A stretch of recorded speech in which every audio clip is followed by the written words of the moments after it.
Um, think about this sentence for a second. If I were a bird, Yeah, that's a classic one. right? But like, why are we using a plural past tense word to describe a completely solitary present tense daydream? It is such a weird linguistic glitch, honestly. I mean, it trips up native speakers and language learners all the time. Oh, for sure. Well, welcome to today's deep dive, everyone.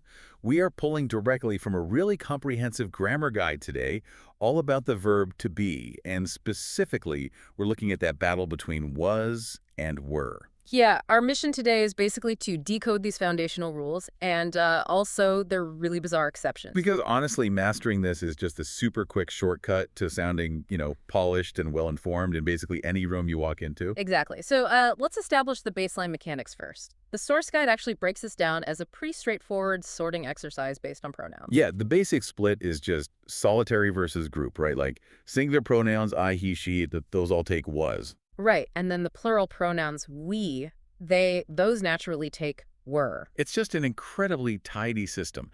A singular subject gets a singular verb, and a plural subject gets a plural verb. Well, it's tidy right up until we hit the pronoun you. I mean, that is exactly where the neat little sorting system completely falls apart. Oh yeah, because the guide makes it so clear that you always takes were in the past tense, like no matter the context at all. Exactly, always were. But I really have to push back on that because it is just entirely counterintuitive. Sure. I mean, if was is the designated word for singular subjects, why does a single solitary person sitting right across from me get slapped with a plural verb? Like saying you were late. Right, you were late. Yeah. It totally breaks the foundational rule we literally just established. It definitely looks like a break in the rule now, but it's actually this really fascinating artifact of history. Wait, really? How so?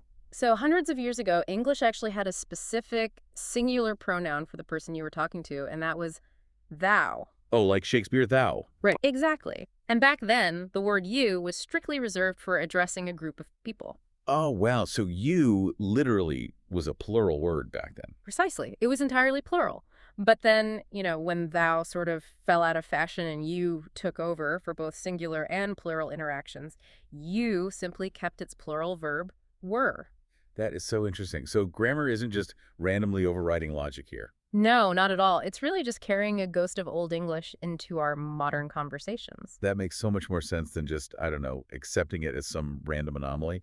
And actually, that plural ghost perfectly sets the stage for English's strangest magic trick, I think.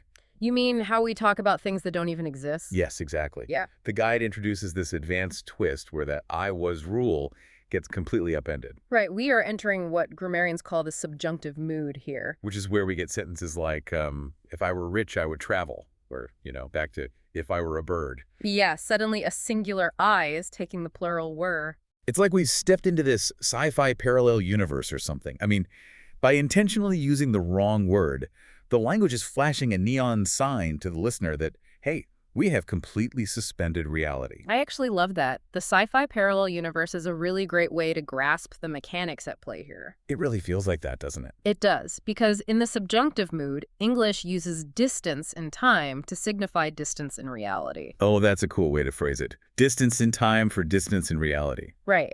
By grabbing a past tense plural verb like were for a present tense singular daydream, the language physically distances the sentence from the actual facts of the present moment. Wow, so the structure of the sentence is bending because reality itself is bending in the speaker's mind. Yeah, exactly. It's psychological as much as it is grammatical. I mean, mastering this isn't just about sounding smart.